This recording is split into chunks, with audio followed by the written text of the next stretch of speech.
Seorang pemuda dihakimi warga di Jalan Petamburan 5 Tanah Abang, Jakarta Pusat, Jumat dini hari tadi. Warga yang geram terus memukuli pemuda tersebut hingga tak berdaya. Aksi main hakim sendiri ini dipicu kekesalan warga atas ulah pelaku yang nekat mencuri jemuran di pekarangan rumah. Saat itu ia kepergok tengah mencomot baju yang baru dibeli dan dicuci pemiliknya untuk dipakai pada hari Lebaran nanti. Mencegah warga semakin beringas, pemuda yang mengaku tinggal di asrama Brimob itu kemudian diamankan di pos RW setempat. Karangan, karena lagi dijemur itu baju kok itu sweater. Usia berapa tahun, Bang? Pengakuan usia 15 tahun. Pengakuan. Nama Dari kondisi badan kemungkinan bohong. Karena itu dia nggak boleh identitas di dalam pos RW itu udah. Petugas kepolisian sektor Tanah Abang yang tiba di lokasi langsung mengamankan situasi. Pelaku akhirnya dibawa petugas menggunakan sepeda motor. Dari Jakarta, Rani Sanjaya, iNews melaporkan.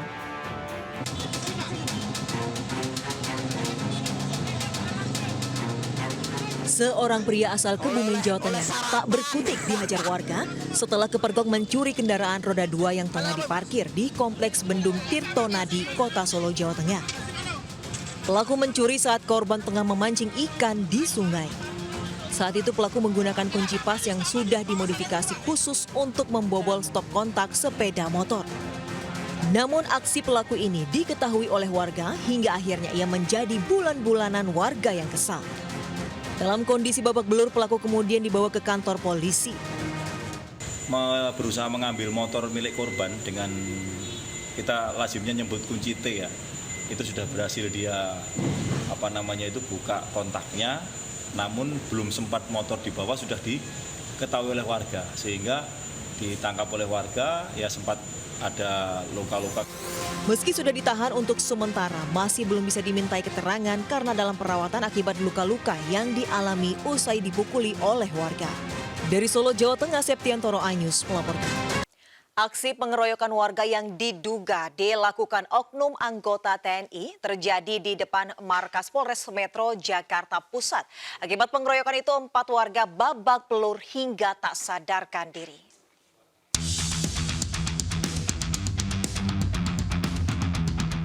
Sekelompok massa yang diduga oknum anggota TNI ini terlibat pengeroyokan terhadap 4 orang warga di depan Polres Metro Jakarta Pusat. Akibat kejadian ini 4 orang korban babak belur dan tak sadarkan diri.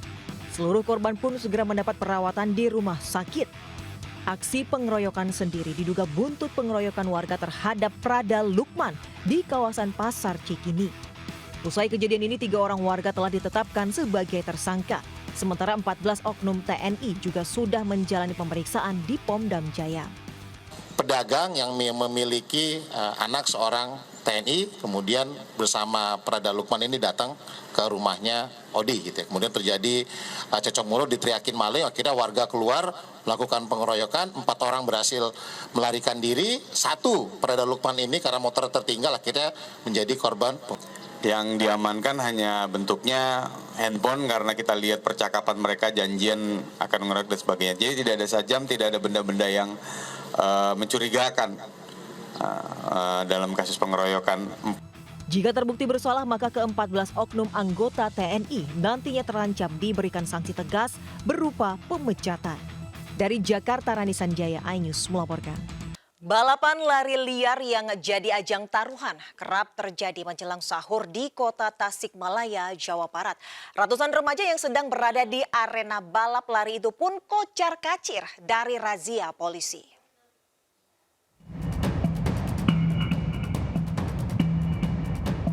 Tim Maung Galunggung Polres Tasikmalaya Kota, Kamis dini hari menggerebek ratusan remaja yang tengah bersiap balap lari liar di Jalan Mayor Utara, Kota Tasikmalaya.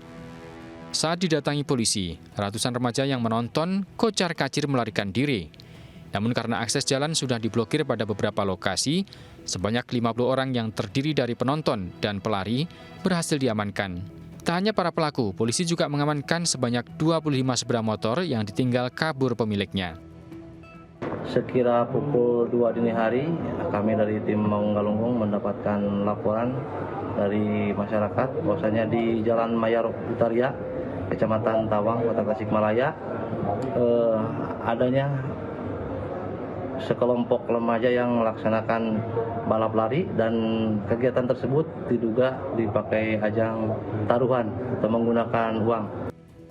Berdasarkan pemeriksaan, para remaja yang terlibat balap lari liar ini merupakan remaja warga Kabupaten Ciamis yang menantang remaja warga Kota Tasikmalaya. Mereka bertaruh antara Rp100.000 hingga Rp500.000 dengan melibatkan pelari-pelari mereka. Dari Tasikmalaya, Jawa Barat, Asep Joharyono, iNews melaporkan. Sementara 3 oknum polisi Polsek Pancur Batu Medan, Sumatera Utara diduga tengah berjudi saat terekam kamera ponsel warga. Ketiganya pun langsung diperiksa Propam Polrestabes Medan setelah videonya viral.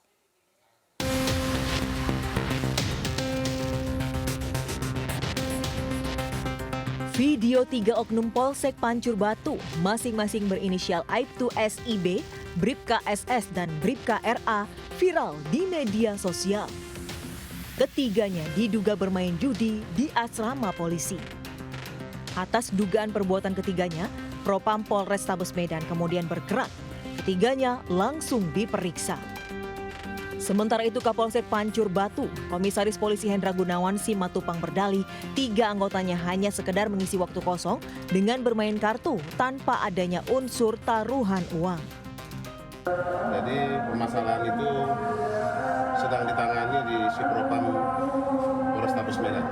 Memang betul, memang anggota kita bermain judi di sini. Ya, mereka hanya bermain kartu untuk mengisi kekosongan dalam pelaksanaan piket. Saat ini ketiga oknum polisi itu masih diperiksa Propam dan terancam akan diberikan sanksi jika terbukti bermain judi. Dari Medan, Sumatera Utara, Adi Palapa Harahap, iNews melaporkan. Pemirsa, polisi mengungkap aksi kejahatan 4 SPBU Pertamina di Jakarta, Depok, dan Tangerang yang menjual Pertamax palsu yang dicampur zat pewarna. Sementara pasca penetapan 3 tersangka, kasus BBM jenis Pertalite dicampur air di SPBU Jalan Insinyur Haji Juanda, Bekasi, Jawa Barat ditutup sementara.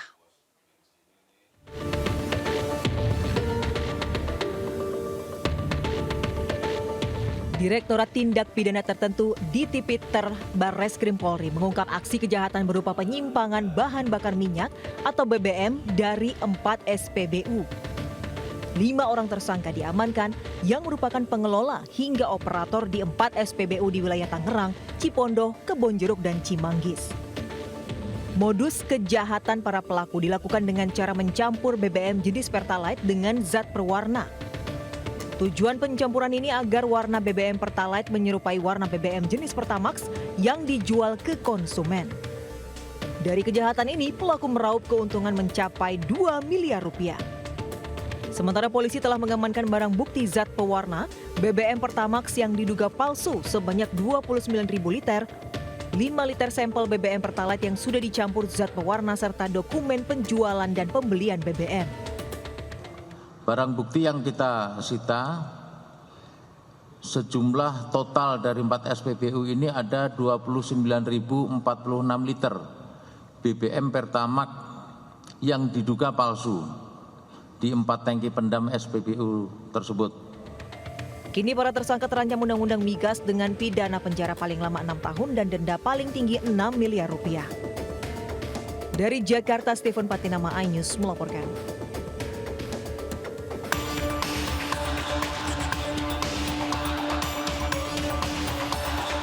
Operasional SPBU di Jalan Insinyur Juanda, Kota Bekasi ini masih ditutup pasca kasus tangki BBM Pertalite dicampur air. Pihak SPBU juga sudah memanggil teknisi untuk melakukan pengecekan dan pengurasan tangki. Nantinya tangki akan dikuras hingga bersih, baru kemudian diisi kembali dengan Pertalite. Diperkirakan SPBU akan kembali beroperasi pada Senin mendatang. Sementara terkait kendaraan warga yang mogok akibat kendaraannya tercampur air, pihak pengelola sudah melakukan perbaikan. Sebelumnya polisi juga sudah menetapkan 3 orang sebagai tersangka pencampur BBM Pertalite dengan air. Para pelaku merupakan sopir dan kernek mobil tangki serta petugas keamanan SPBU. Ketiga pelaku kini ditahan di Polres Metro Bekasi Kota, sementara 2 orang lainnya yang juga diamankan masih dalam pemeriksaan di unit kriminal khusus Polres Metro Bekasi Kota. Dari Bekasi, Jawa Barat, Rahmat Hidayat, iNews melaporkan. Pemirsa, tim Satgas Pangan Dinas Kesehatan Kota Tegal, Jawa Tengah merazia makanan mengandung formalin yang dijual di pasar tradisional dan pusat perbelanjaan.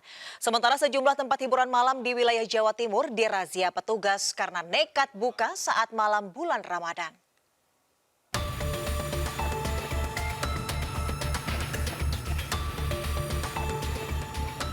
Satgas Pangan Dinas Kesehatan Kota Tegal, Jawa Tengah menemukan makanan yang diduga mengandung formalin di pasar tradisional. Dari beberapa sampel yang diambil dari sejumlah pedagang di pasar pagi, petugas menemukan cumi kering terindikasi mengandung formalin. Selain menyasar pasar tradisional, sejumlah pusat perbelanjaan tak luput dari razia makanan Satgas Pangan. Formalin merupakan bahan pengawet berbahaya yang bisa berdampak langsung bagi kesehatan jika dikonsumsi. Atas temuan tersebut, petugas melakukan uji sampel. Sidak makanan di sejumlah pasar tradisional dan pusat perbelanjaan modern juga digelar untuk memantau harga-harga kebutuhan pangan di pasar menjelang Lebaran. Dari Tegal, Jawa Tengah, Yunibar melaporkan.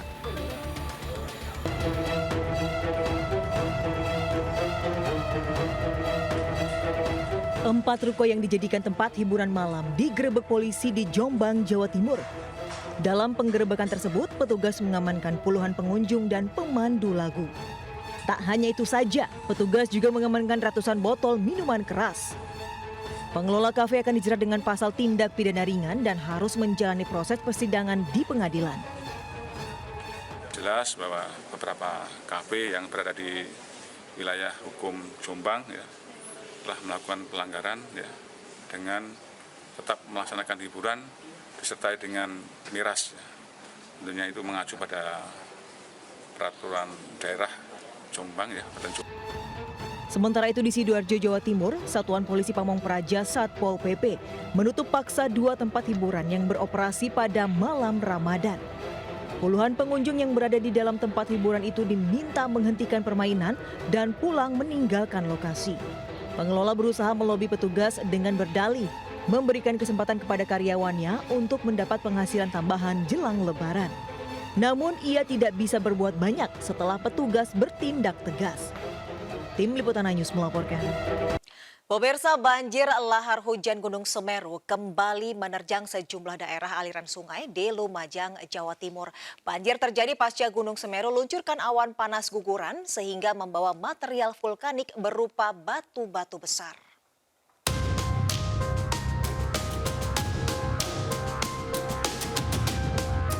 Banjir lahar hujan Gunung Semeru menerjang aliran Kali Lanang di Dusun Curah Kobokan, Desa Supiturang, Kecamatan Pronojiwo, Lumajang, Jawa Timur. Banjir membawa material vulkanik berupa batu-batu besar dan pasir dari puncak Gunung Semeru. Banjir lahar hujan ini terjadi pasca Gunung Semeru luncurkan awan panas guguran yang terekam seismograf dengan getaran 37 mm selama 27 menit. Derasnya hujan di wilayah puncak Gunung Semeru membuat material vulkanik dampak awan panas guguran terbawa air hujan sehingga membuat intensitas material banjir menjadi semakin besar. Kami berharap masyarakat tetap waspada karena cuaca akhir-akhir ini kan kita cenderung hujan baik di atas maupun di bawah. Apalagi kalau di atas terpantau hujan dengan intensitas sedang atau tinggi, kemudian durasinya lama, dipastikan nanti akan turun banjir dengan membawa material dari atas. Nah, itu yang perlu kita antisipasi lebih. Sementara itu hingga saat ini status Gunung Semeru masih berada di level 3 atau siaga. Masyarakat diminta untuk selalu waspada dan mematuhi segala instruksi maupun peringatan dini dari petugas terkait. Dari Lumajang, Jawa Timur, Yayan Nugroho, iNews melaporkan. 7 rumah warga desa Cikesal, Serang, Banten ambruk akibat terseret abrasi sungai. Penyebab ambruknya rumah bukan hanya karena luapan air sungai, namun juga dampak proyek tanggul yang menutup akses air.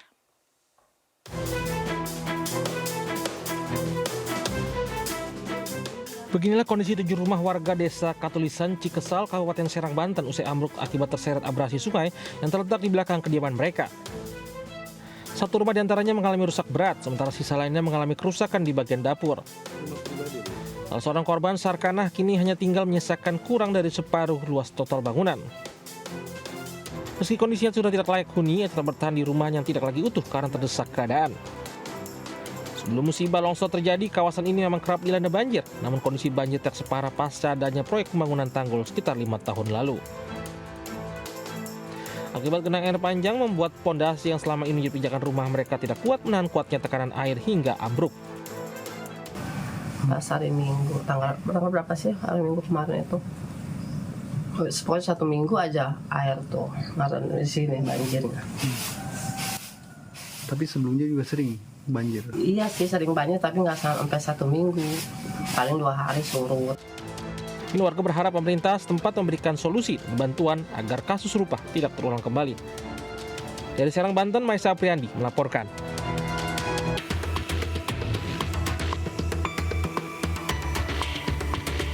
Warga yang diduga menjadi korban penipuan dan penggelapan dengan modus arisan bodong mendatangi Mapolres Bojonegoro, Jawa Timur. Mereka melaporkan pengelola arisan yang merupakan seorang perempuan berinisial ES, warga Kecamatan Temayang, Kabupaten Bojonegoro. Sejumlah korban mengaku ikut arisan sejak tahun 2022. Sementara pihak pengelola dianggap tak mempunyai itikat baik sebelum kasus ini dilaporkan polisi. Dari 26 korban yang bersedia membawa kasus ini ke jalur hukum, total kerugian mencapai 925 juta rupiah. Baik-baik saja, tapi kemudian mulai di tahun 2022-2023 itu sudah mulai dapetnya nggak sesuai, yang bilang dibalik modal, arisan buyar gitu, terus banyak yang nggak bayar gitu. Jadi kita dapatnya itu selalu mundur waktu, terus juga belakangan ini lebih parah lagi, kita dicicil gitu. Anggota arisan tidak hanya dari Bojonegoro namun juga dari berbagai daerah seperti Tuban, Blora, hingga Solo, Jawa Tengah. Padahal sejumlah korban mengaku jika uang arisan tersebut rencananya dipakai untuk merayakan Lebaran tahun ini. Dari Bojonegoro, Jawa Timur, Dedi Mahdi, iNews melaporkan. Ratusan warga Wajo, Sulawesi Selatan berdesakan demi mendapat beras gratis 5 kg hingga sesak napas dan nyaris pingsan. Sementara di Bogor, Jawa Barat, ratusan mama antre berdesakan selama berjam-jam demi mendapatkan sembako murah.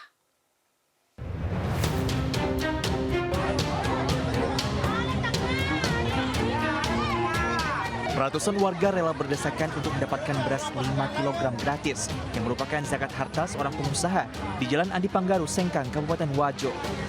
Bahkan akibat saling berdesakan, sejumlah warga alami sesak napas dan nyaris pingsan. Total ada 700 warga yang mendapatkan beras gratis yang ditujukan untuk meringankan beban selama Ramadan dan jelang Idul Fitri. Meski sempat berdesakan, seluruh warga bisa mendapatkan bagiannya masing-masing. Beras 5 kilo. Beras gratis? Iya. Sekarang beras di Wajo gimana? Ya cukup lumayan mahal. Mahal ya? Sangat membantu nggak ini pemberian? Alhamdulillah. Membantu ya? Iya. Jadi banyak warga yang datang? Banyak warga, 700 lebih.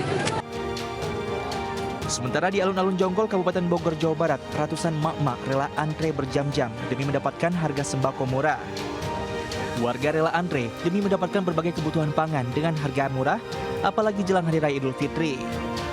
Diharapkan gelaran pasar murah ini bisa menekan harga sembako yang masih tinggi. Dari Wajo, Sulawesi Selatan dan Bogor, Jawa Barat, Tim Liputan iNews melaporkan.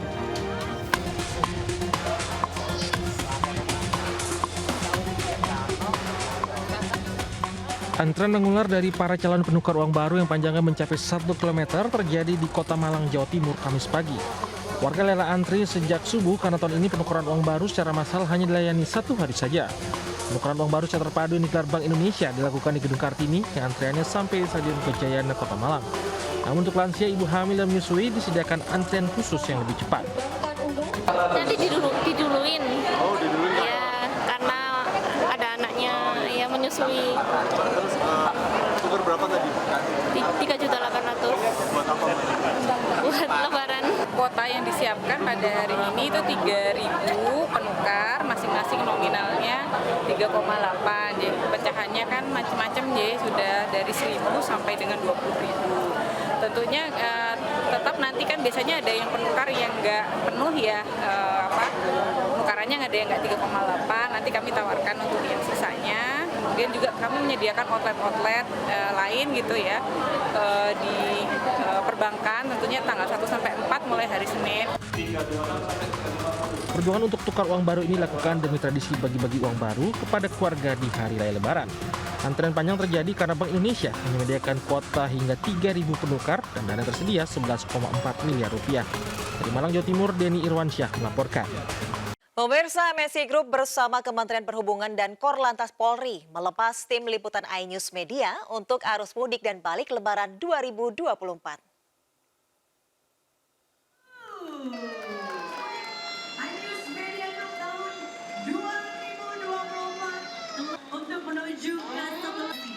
Dari gedung iNews Tower Menteng, Jakarta Pusat, MNC Group melepas ratusan tim liputan iNews Media Group untuk membantu memaksimalkan pelaporan informasi seputar arus mudik Lebaran 2024 kepada masyarakat. Hadir dalam pelepasan tim liputan mudik 2024, Eksekutif Chairman MNC Group Haritanu Sudibyo, Menteri Perhubungan Budi Karya Sumadi, dan Kakor-Lantas Polri Irjen Pol Aan Suhana. Diproyeksikan ada 193 juta kendaraan pemudik tahun ini hingga diperlukan skema pengelolaan arus mudik dan arus balik 2024 untuk menjamin keselamatan pemudik. Termasuk informasi dari tim liputan iNews Media Group yang diharapkan turut membantu suksesnya pengelolaan arus mudik Lebaran 2024. Hasilan mudik itu juga terutama karena keberhasilan kolaborasi kami dengan media. Menginformasikan bagaimana menyikapi ini dan memberikan tip-tip bagaimana dia melakukan mudik. Sebanyak 595.000 lebih tiket kereta api Lebaran dari Daob 1 Jakarta sudah habis terjual. Para pemudik pun terus meramaikan stasiun Pasar Senen Jakarta Pusat untuk berangkat ke kampung halaman. Dan berikut laporan reporter Disti Arifah. Pemirsa, KAI memprediksi untuk arus mudik ini terjadi pada tanggal 31 Maret hingga 21 April nanti. Namun sepertinya masyarakat ini sudah mulai mengawali mudik mereka karena memang pada minggu ini bertepatan dengan adanya long weekend. Dan terkait ketersediaan tempat duduk di masa angkut Lebaran ini, memang dari KAI sendiri menyediakan sebanyak lebih dari 957.000 tiket yang kalau rata-rata perharinya ini tersedia sebanyak lebih dari 43.000 tiket.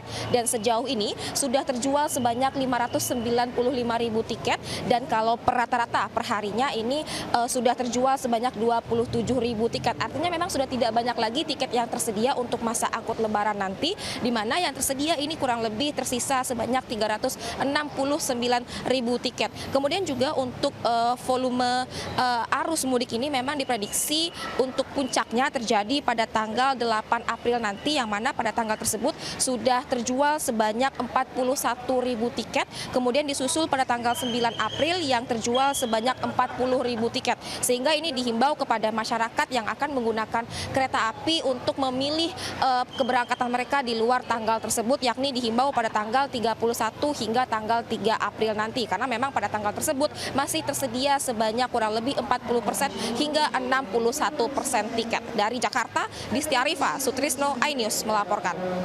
Ya pemirsa, mudik jadi tradisi yang tak bisa ditinggalkan masyarakat Indonesia saat Idul Fitri. Berbagai kesiapan dilakukan penyedia jalan tol untuk mempermudah pemudik agar nyaman selama perjalanan.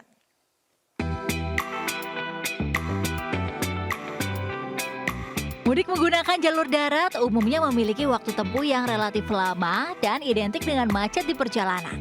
Pemudik pun wajib mempersiapkan diri dan kendaraan mereka agar prima selama perjalanan. Di era perkembangan teknologi yang makin melesat, berbagai macam inovasi teknologi digital mampu memberikan pengalaman berkendara di jalan tol yang lancar, aman, dan juga nyaman. Nah, untuk memudahkan para pemudik, PT Jasa Marga meluncurkan fitur baru, yakni Travoy Journey pada aplikasi Travoy. Solusi inovatif ini membantu pengguna jalan tol merencanakan dan melakukan perjalanan.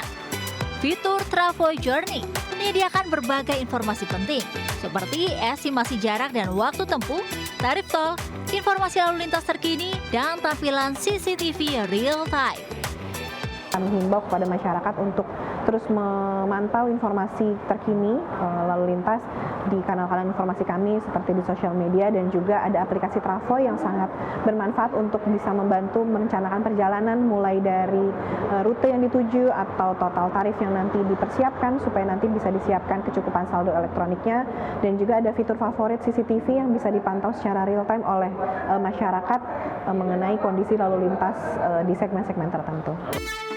Bagi pemudik yang ingin beristirahat, rest area kilometer 88 yang ada di Tol Cipularang jadi salah satu tempat peristirahatan di tol yang terbaik. Selain SPBU, di sini tersedia SPKLU, toilet, sentra oleh-oleh, area kuliner berkonsep kampung UMKM tradisional, dan juga masjid. Anak-anak pun bisa bersantai sambil memberi makan burung, hingga bermain sejumlah wahana untuk mengobati rasa bosan dan penat di perjalanan. Informasinya ada taman-taman anak-anak yang lebih lengkap, yang lebih baru. Ya mungkin nanti ke depannya kalau misalnya mampir ke sini lagi pasti mau ngunjungin sih ya Kak ya, mau main di taman lalu lintasnya ya. Pada saat puncak arus mudik dan balik, petugas pun akan disiagakan di rest area, mengatur para pengendara agar tidak terjadi penumpukan. Diprediksi 1,86 juta kendaraan akan melakukan mudik keluar wilayah Jabodetabek pada 7 hari menjelang Hari Raya hingga 2 hari setelah Hari Raya Idul Fitri. Berbagai inovasi informasi jalan tol yang diluncurkan pun diharapkan dapat melancarkan perjalanan arus mudik dan balik Lebaran 2024 menjadi lebih mudah, efisien, dan aman. Dari Purwakarta, Jawa Barat, Ayu Pratiwi dan Tri Julianti, iNews melaporkan.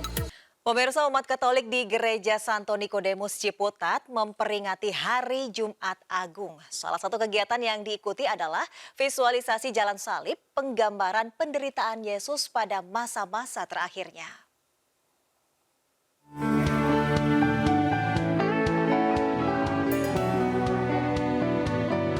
Umat Gereja Santo Nikodemus Paroki Ciputat, Tangerang Selatan, Banten menjalani kegiatan Jumat Agung sebagai bagian menuju Hari Raya Paskah. Sejumlah umat gereja sudah berkumpul sejak Jumat pagi untuk mengikuti salah satu prosesi, yakni visualisasi jalan salib atau kisah sengsara Yesus Kristus dalam peristiwa salib. Teatrikal ini menggambarkan kisah Yesus mulai dari dijatuhi hukuman mati hingga akhirnya disalib. Hal ini untuk mengenang pengorbanan Yesus Kristus bagi umat, sekaligus menyampaikan pesan agar umat senantiasa menjalani kehidupan dengan kesabaran dan keikhlasan. Dari Tangerang Selatan, Banten, Amri Narida, iNews melaporkan.